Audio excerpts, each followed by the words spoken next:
guys, what's going on? It is Ash here coming at you today in Clash Royale. Today I got my man Oxalate back on the channel. Ox, what's up, man? It's been a while. How you doing? Hey, what's up, Ash? Doing well. It's awesome to be back on the channel.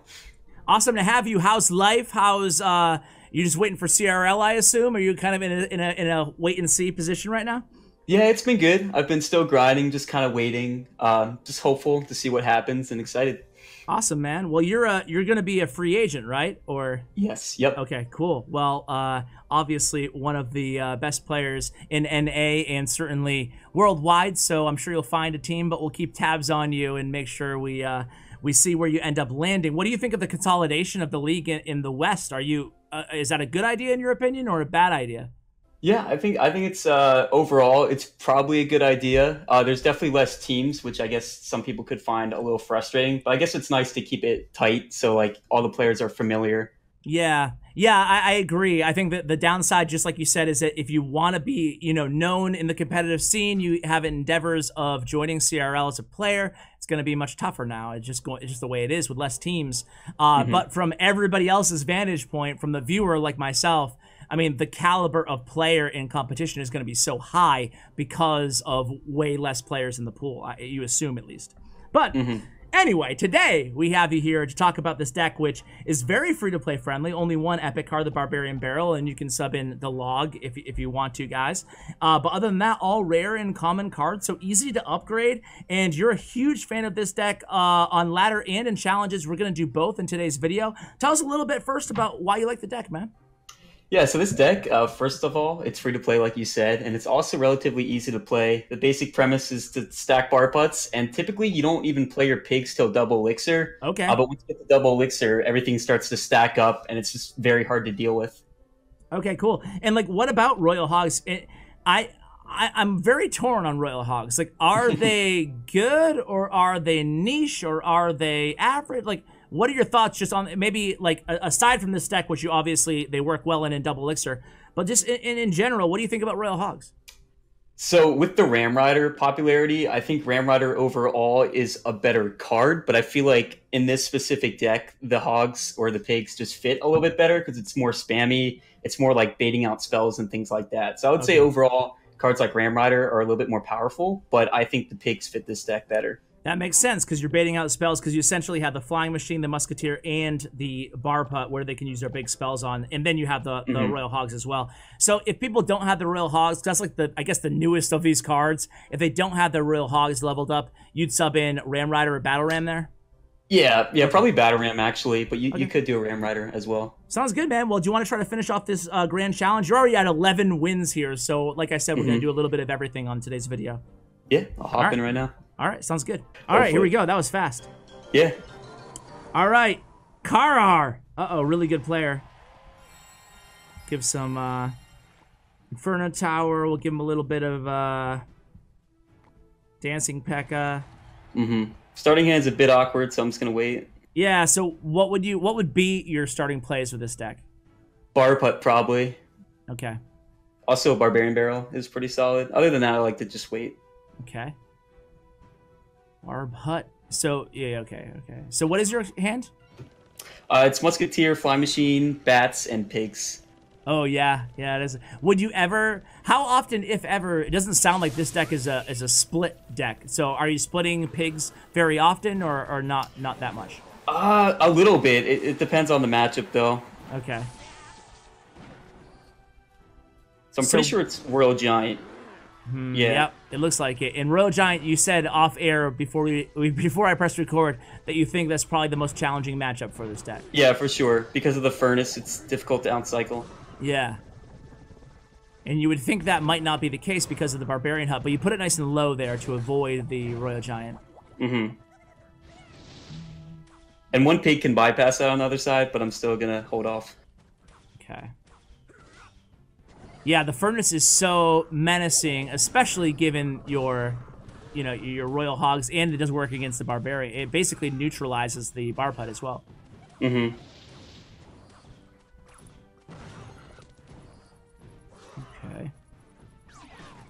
Just trying to avoid lightning value here. Yep. He's not going to lightning. He decides to just go ahead and maybe now he will. We'll see. Well, if Flying Machine survives, I'm going to go in with a little push here. Okay. This is the well There we play. go. Yeah, that's good poison value. Nice. Flying Machine helps finish off that E-Wiz too. Take the tower down to 18, make it 1822 remaining on the right tower. So you're just going to reload with that bar putt. Yeah, so it kind of becomes poison cycle at this point in double elixir. Okay. Unless I can make something else happen, but... Okay, so you're just going to focus on defense here and stacking up bar putts, basically. Yep. Cool. Is there any rhyme or reason to... Okay.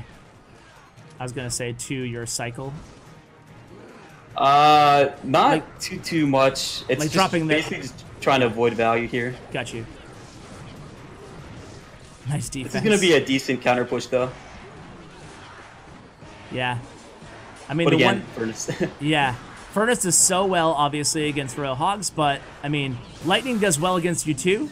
But the one saving grace is you can't just, like, fireball your push. Uh-huh, yeah. This can end in a tie as well, so we'll see. So I'm hoping he can't get a Royal Giant down in time here, because I'm going to go with a Muskie at the bridge to try to snipe it down. Oh, okay, that's interesting. I don't really agree with that play by him, but we'll see. Yeah. And the reason you don't agree is just because it's not like he doesn't really have enough time to start over from scratch, right? Yeah, it just didn't really make sense to me. That was just cycling a card. Mm-hmm.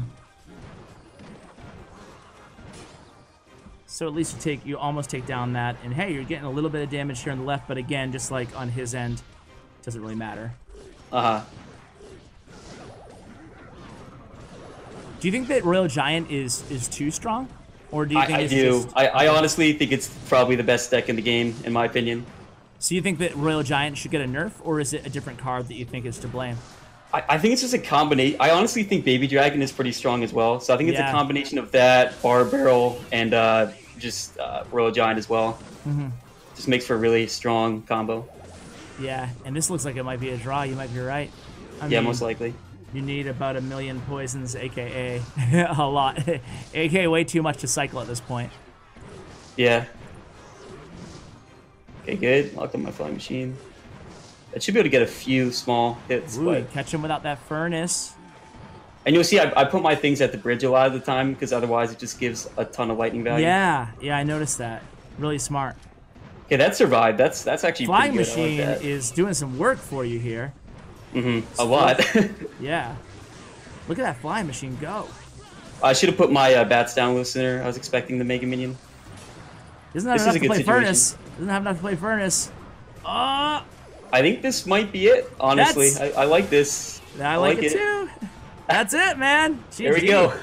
Wow, you take down the dirty Royal Giant Furnace deck. Well done, man. Yeah. So Right. a lot of times I would lose that matchup because I would put things in the back and just try to defend. So I don't think it's as hard as a matchup as I was saying it would be if you play your troops at the bridge more often. Yeah, it's very interesting how a subtle kind of difference in your playstyle can make that much of an impact on a matchup.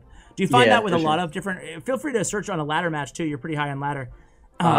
Do you find that in a lot of matchups, that just like changing something as simple as, you know, okay, I'm going to place my troops at the bridge or something really changes things dramatically? Yeah, definitely. Because a lot of times, like when you're a pro player, when you've played thousands of games and have a lot of experience, you have the mechanics down for the most part. Obviously, there's a lot of more mechanically advanced players, but if you have the mechanics down, it's not necessarily going to help you if you don't exactly know what you're doing. So I think just playing like repetition really, really helps.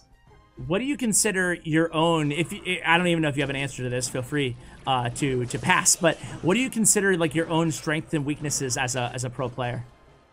I get anxiety from time to time, so that definitely hurts me a little bit. But I think a lot of players get anxiety for sure. Yeah, there's nothing. I am the furthest thing that you can possibly get from a pro player, but there's nothing like and I do not have stage fright, or I could speak to a stadium of tens of thousands of people and I wouldn't even get nervous. But playing Clash Royale at these live events, at the Helsinki tournament and King's Cup and all that stuff, man, I totally agree. Like, I am so nervous, like almost to the point, I'm not sure if you ever had this happen to you, but almost to the point where I'm like shaking to play a card. Like it's ridiculous. Yeah, no, I've definitely had that. And I feel like if you're in a team environment, kind of like King's Cup, Yeah. even if you're like not a pro player, like you still really don't want to let your team down Yes. no matter what. Yeah. So it definitely hurts to lose in that situation. Yeah. Okay, so anyway, back to the match here. You're playing against Giant Triple Spell, which is another, I guess, more challenging matchup because he has, you know, baiting out a spell isn't that big of a deal as it normally would be a big win for you, right? Yeah, it's more just like baiting it out with like Goblin Gang or something, and then they don't have their login cycle. Okay. But it's definitely a little bit awkward for sure. Mm-hmm. And this is again like maybe in a matchup like this, are you just kind of waiting to get to double elixir? Yeah, I really don't want to commit to anything because one big giant like here he's gonna try to punish me, mini P.E.K.K.A. And I have to put my bar putt here because mine hasn't died yet. Gotcha. Oh, that was unfortunate. Still, I think we're still okay here, though. Okay, and we get a lot of damage on the right-hand side, but now we're down in elixir a lot. Yeah. I would tell you because Supercell still hasn't fixed the elixir bar. I don't know if that's I don't know if that's even something that they feel they need to fix. I think it's just something they don't really, even if it gives a little or a big competitive advantage. I get the impression at this point that this don't really it's not a high priority for them. You know what my least favorite thing is when the double elixir thing comes up.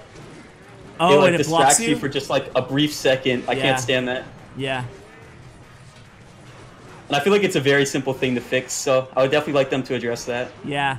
I even saw, too, that, like, Bochum tweeted the other day that his biggest annoyance is, like, when somebody places a spawner behind the Princess Tower. But then again, yeah, I guess it would be. Like, in the upper left-hand corner behind that Princess Tower, you can't see the hit points because it's under the clan name. Yeah, exactly. It's a little...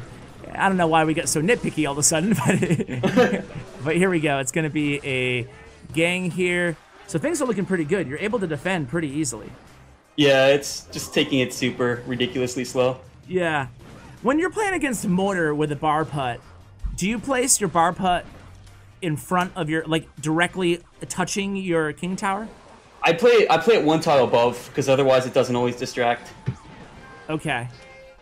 So you're looking to place it one tile above your king tower so that it distracts the, so that the barbarians distract. But I thought you didn't want it to distract. You want the barbarians to distract so that but not the hut. doesn't target the bar putt. If that makes sense. Got you. All right, so you play it one tile above, in this same lane or opposite lane. I typically like to do the same lane. Okay. But at the beginning, I like to play it safe and just play it in the middle because sometimes they can punish you super hard, and you want to be careful of that. Okay. That's like one thing to be cautious about with this deck is the cycle isn't really the best. So if they have like a triple spell or something like that, you just want to be really careful at the beginning because sometimes they punish you when you put a bar putt too low, and it's really annoying to lose half your tower from that. Absolutely. Well, GG's, man. Want to review that replay and then do another live one? Yeah, sure. Cool. So just go ahead and let's press play and 3, 2, 1, go. And just, kind of walk us through against this matchup, which Lava Loon, talk about a renaissance, man. Like, Lava Hounds everywhere, I feel like. Yeah. Just kind of I am kind of thankful that Balloon isn't too popular anymore, at least Lava Loon. I feel like Lava Miner is a little bit easier to deal with. That's true.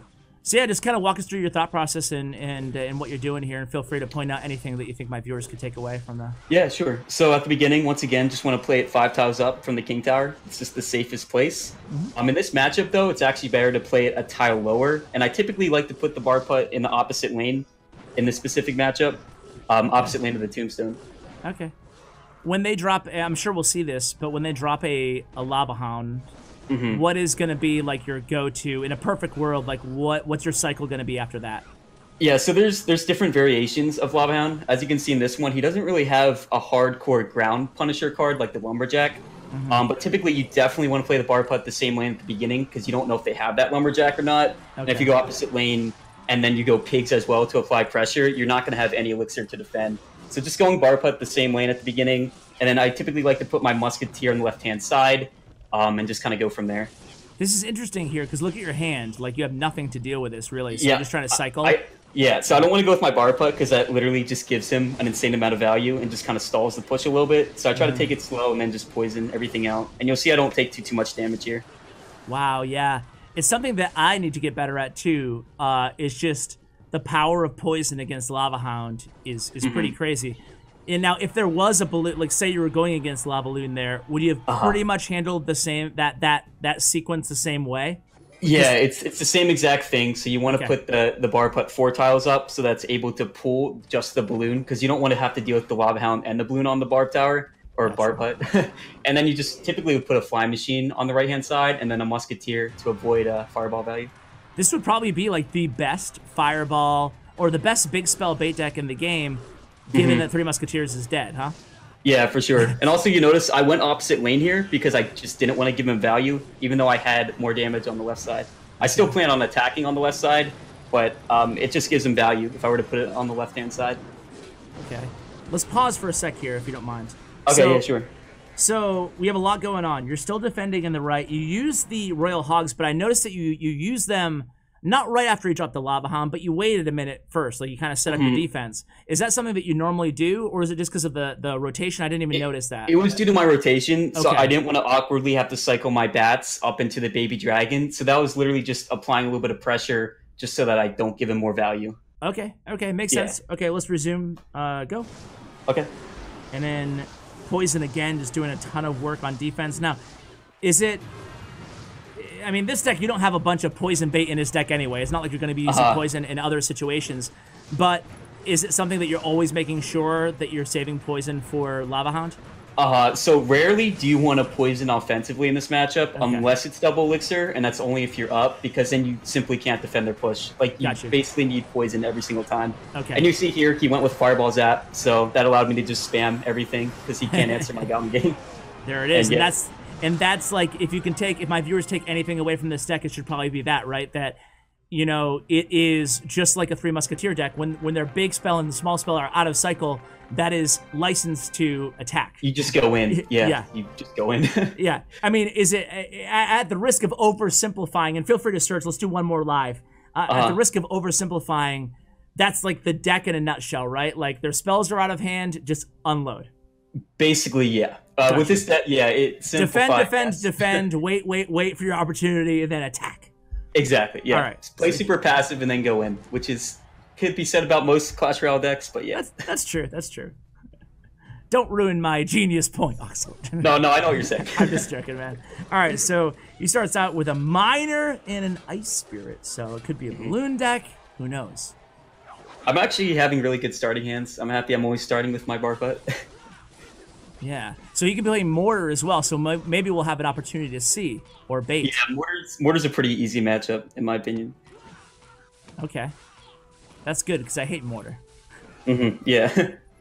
If he has Fireball, though, it's a little bit harder, but it's not too bad. Well, we'll see in a second. I mean, here he's just basically giving me value here, but it's kind of hard not to. That's why I think the Flying Machine, I've said it before, but I think the Flying Machine, I'm curious if you agree, is just one of the low-key best cards in the game. Like, I agree. I just find the card really annoying in general. It's definitely, It's just like just like that match that we saw a few matches ago, whatever, when it was just sitting there at the bridge, it's getting so much value. In a way, I mean, obviously it dies to Fireball and Fire Spirits and stuff like that, so there can be some annoying matchups there. But in a way, it's just like, it provides some of the similar value to the troops like Bowler and Baby Dragon, albeit in a different way, that can just stay there in the lane and just like clog up, you know, and just like build value and momentum on defense and then transition to the offensive end. Yeah, I think the biggest thing about it is it's just there's a high margin of error, so like it's really easy to make a mistake when defending against it. Yes. All right, so now you know exactly what deck he's playing. So I'm just gonna go in here. I mean, yeah.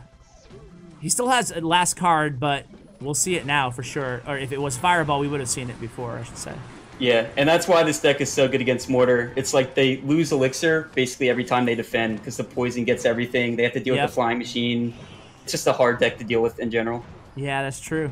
And look at the Flying Machine go. It's still alive, and it's going to finish those off and then target the tower. Flying Machine OP. So here, that's the perfect placement that you were talking about with the Bar Putt versus Mortar earlier. Yep. What about versus Expo? Same placement, or does that versus one Expo, have to be? Same placement. It will pull from both sides. Okay. I'm just playing super aggressive because there's not really any way he can punish me, and then I can cycle it back to another bar putt. Yeah, I can sense the all my mortar viewers right now being like, dude, why are you showing this deck, Ash? Oh, I was not expecting that at all. Rocket, yeah.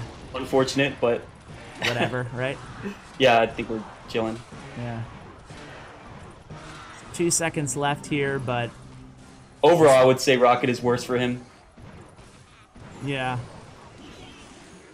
And here you can you know, you're gonna get tons of poison value. Yeah, Insane. that's gonna be it. That's it. That's so GG. Again, it's a pretty easy deck to play. It's part of the reason I like it. But you can definitely learn some things from it. For sure, man. Well, thanks for sharing it. What's going on actually, before I ask you about your channel, what would you recommend for like upgrade order for this deck? Like, what are the most important cards to upgrade, would you say, for like if you wanted to focus on one common and one rare?